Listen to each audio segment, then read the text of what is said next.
We're going on assignment with the Voice of America.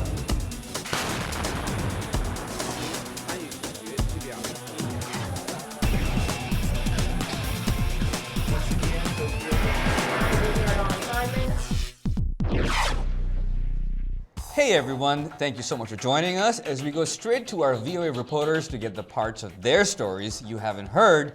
I'm Imran Siddiqui. And I'm Alex Villarreal. This week on assignment, we talk with our Cairo correspondent about Egypt's political turmoil. In the Russian city of Sochi, Olympic-sized security for the Winter Games. The folk singing world loses a legend. Our music reporter explores the life and legacy of Pete Seeger. And a celebrated film about slavery and its roots in the old American South. Our cameras are rolling and the red light is on. On assignment starts right now.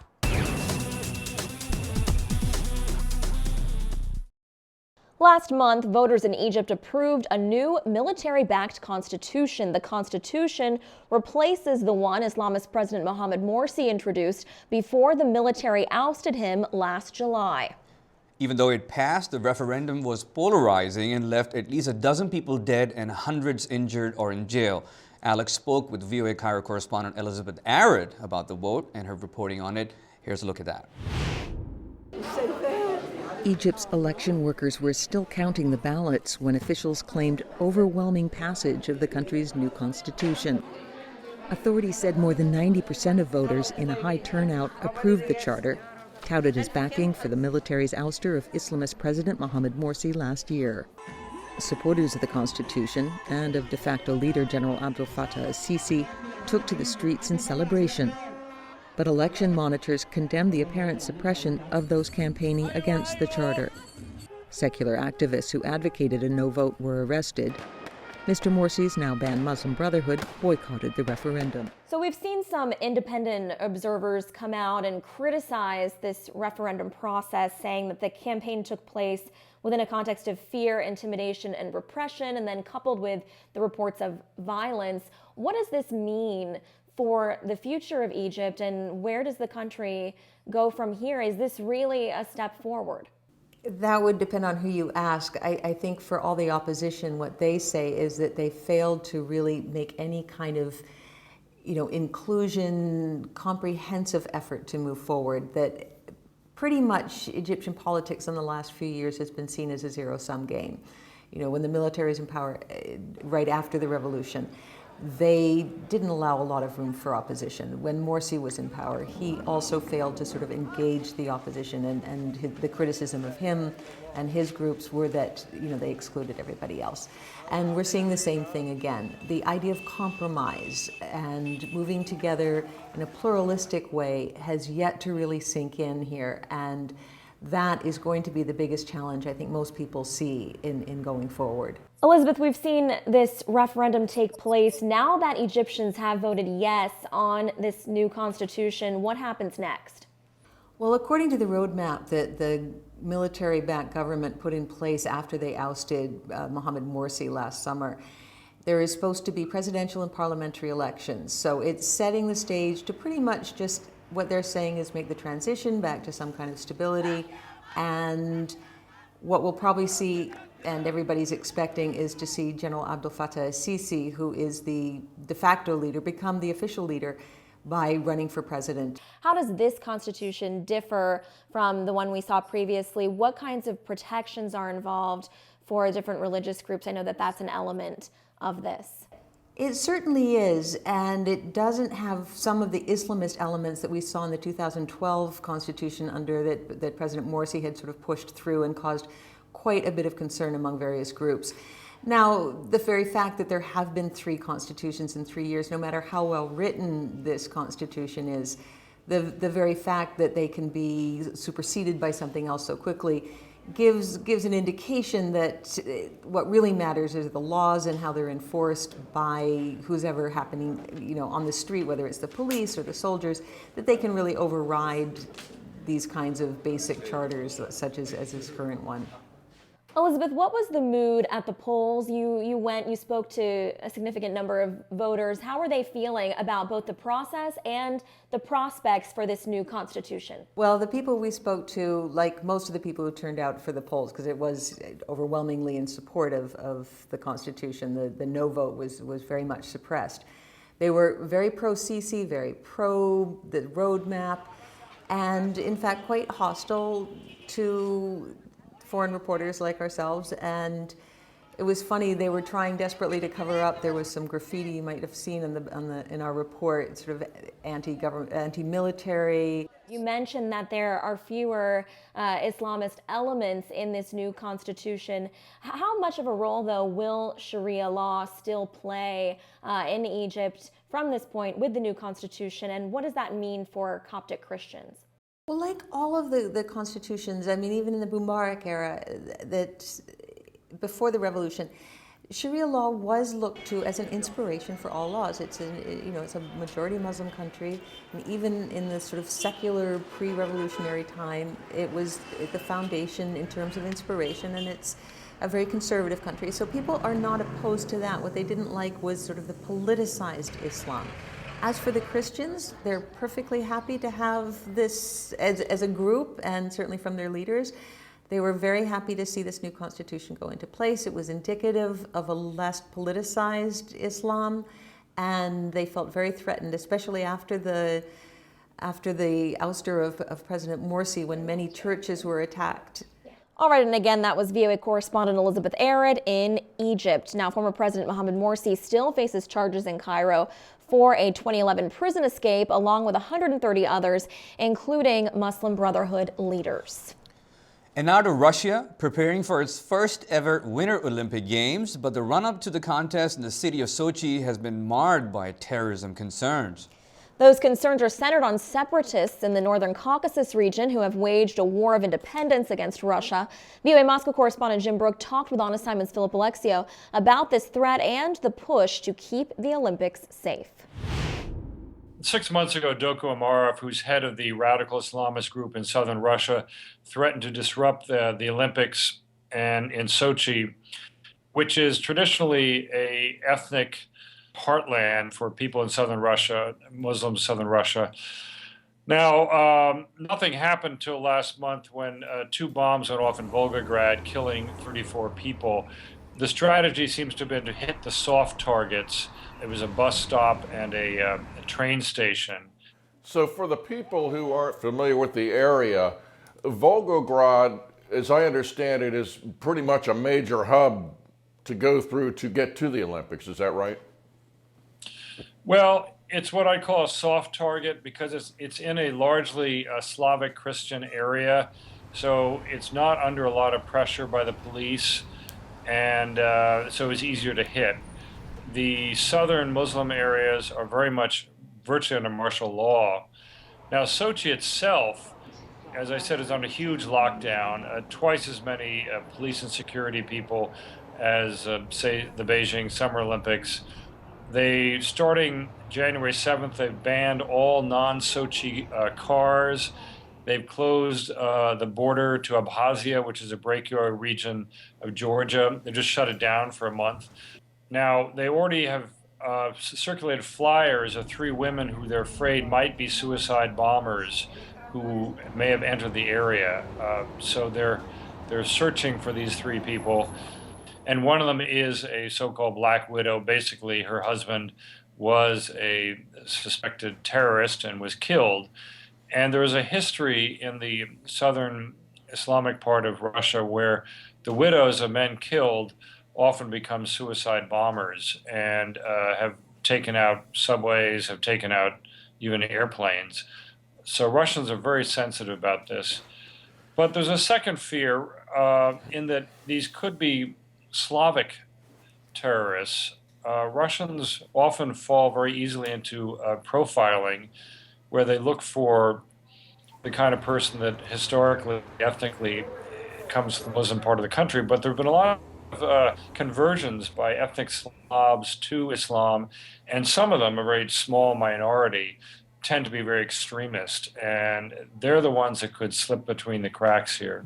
There's also The United States has offered to help Russia with anything they might need or request. Is there any indication, at least at this point, that Russia is willing to allow the U.S. to help them? Philip, the U.S. offered 2 Navy ships in the Black Sea. Not really sure what concrete help that will be. More importantly, starting about a year ago, the FBI offered to share intelligence. And given what we know now about the National Security Agency, that could be very useful. You know, there was an army of maybe 100,000 workers. It was called the largest construction site in the world. Many of them were from the overwhelmingly Muslim republics of Central Asia. And the fear is that during the construction period, explosives could have been planted in ski lift pylons, train tracks, or whatever, and then just be detonated, a year later during the Olympics. And this has actually happened in the Caucasus. The leader of Chechnya was killed by a bomb that had been put in a stadium, and he went to inaugurate the stadium, and this bomb that had been placed there several months earlier went off and killed him. So this is one of the fears that we're confronting today. What about the people who have been living in the area? Have they been moved out? Have they been mistreated? What about at least the Russian citizens around the area? Well, they've been kicked around a bit, to be frank. On one level, the people in the direct path of the Olympic areas have basically been bought out and moved to less attractive places. Obviously, they're not happy with that. There have been serious complaints that some of the workers were not paid. And then the whole society has had to deal with huge traffic jams. It's this area of 400,000 people for 6 or 7 years. It's really been a nightmare. But hopefully all this will be over and the show will go on. VOA's Moscow correspondent Jim Brook. These Winter Games in Sochi will be the most expensive Olympics in history at $50 billion, $10 billion more than China spent on the Beijing Summer Games in 2008. That is quite a lot of money. Oh, yeah. All right, well, we're taking a break now. When we come back, a look at the life of a giant of American folk music. You're watching On Assignment.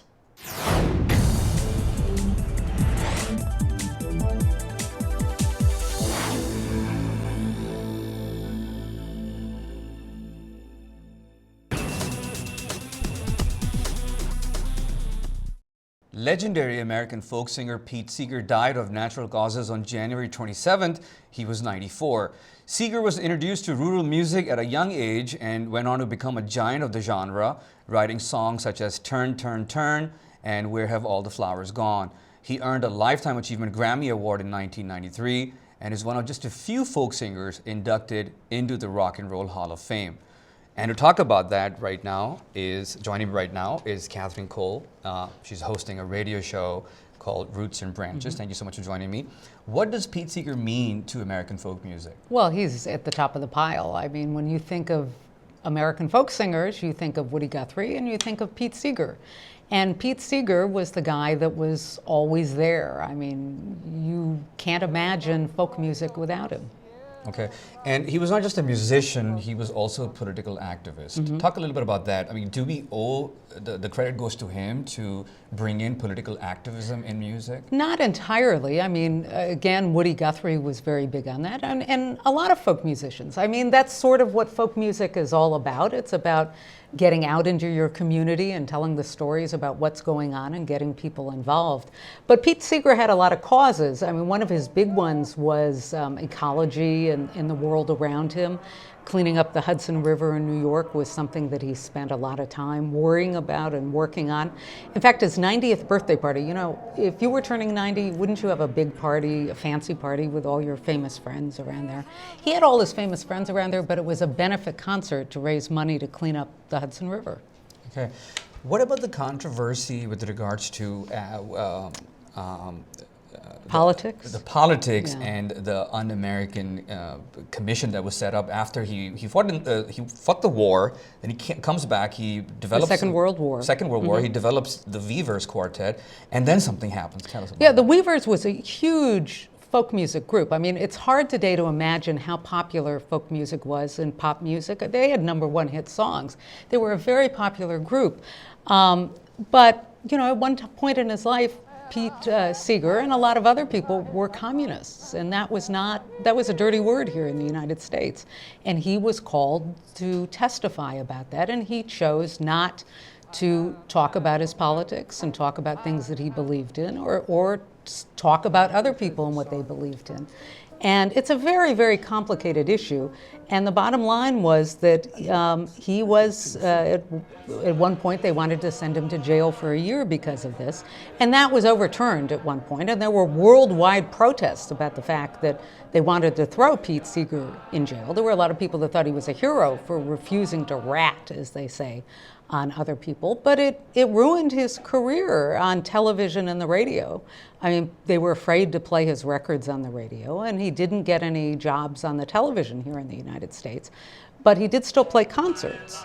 And he played a lot of concerts on college campuses because there were people that wanted to hear his words and hear what he had to say.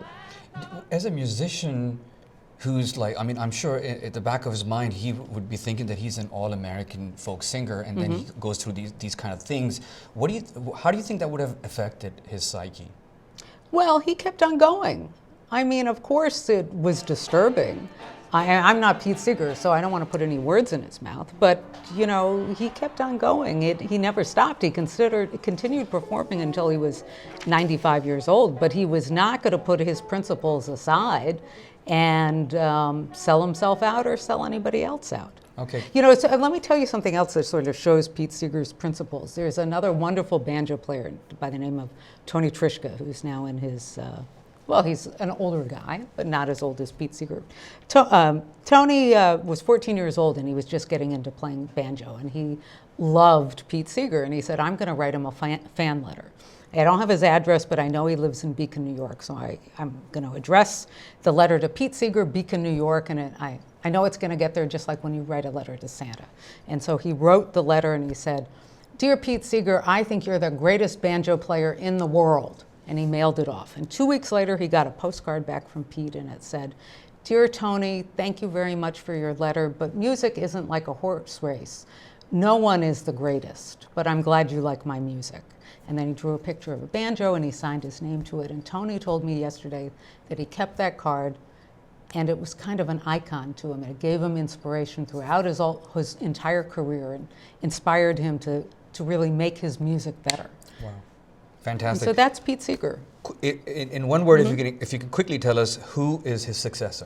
Steve Earle, James McMurtry. There are loads of great folk singers out there making a difference. Thank you so much for joining us, Catherine, host of your radio show. Roots and Branches. Roots and Branches. Thank you so much for taking the time. Moving on, we're going to take a break now. On the other side, the true and long-lost story of a slave in America. You're watching On Assignment. Hollywood's annual Academy Awards honoring the best in film won't be handed out until March 2nd, but there was plenty of excitement recently when the nominees were announced. Among them is 12 Years a Slave. The historical drama is based on a former slave's 1853 memoir. Solomon Northrop was born a free man in New York, but kidnapped and sold into slavery. His story was rediscovered by a Louisiana woman in the 1960s.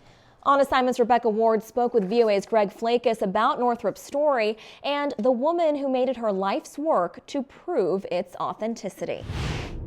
Sue Eakin grew up in central Louisiana, and she was in an atmosphere at that time in the 40s and 50s where there was a deep divide, there was segregation.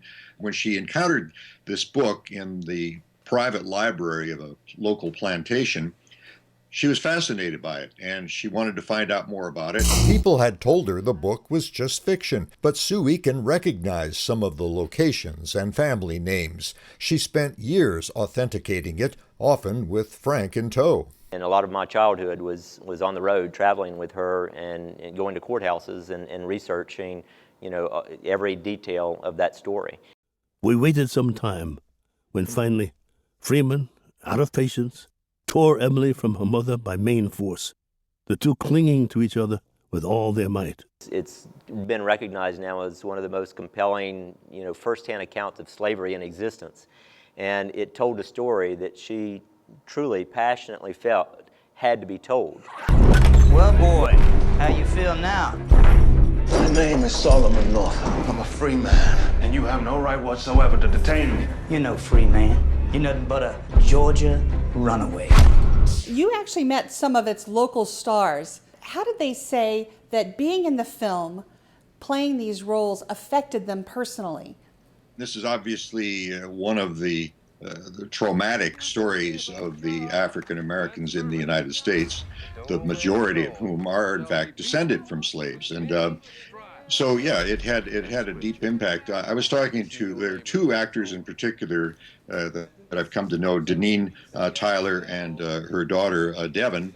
They were talking about how this had deep meaning for them, and it was quite interesting to be on this plantation where they were making a documentary. Now, Frank Eakin, who's the son of Sue Eakin, has put out an audio book on this with Louis Gossett Jr.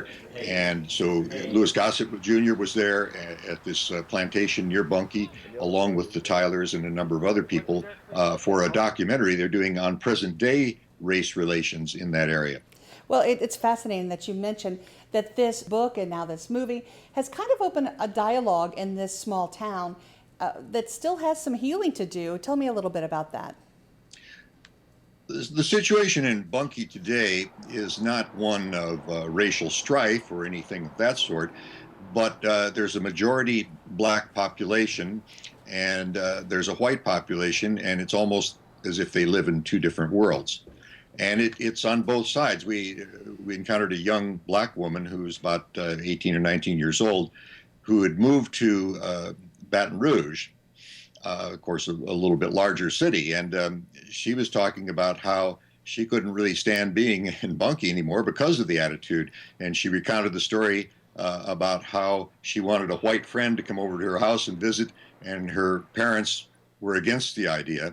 There's a mistrust and there's a sort of an animosity that still exists in the town. The town has, for example, not even one black policeman, and it's a town with a majority black population. And these are kinds of things that they're trying to get into the dialogue and try to talk to each other about. And the initial meeting there that we had was quite interesting, because the people did come together and they did talk about these things. The mayor was there, for example. Hopefully through our dialogue, some things will come out that possibly hasn't been discussed in groups before, that maybe we can address those issues if there's issues on either side. By the way, that house where we were doing this project, or where they were, where Frank Eakin and his friends were doing this, this is a house where Solomon Northup once played the fiddle. When he was a slave at another plantation, they lent him to this house for a party, and he played the fiddle, and it's recounted in his book. And that was one of the ways that the present owners of the property were able to verify that that property had been there since the 1850s.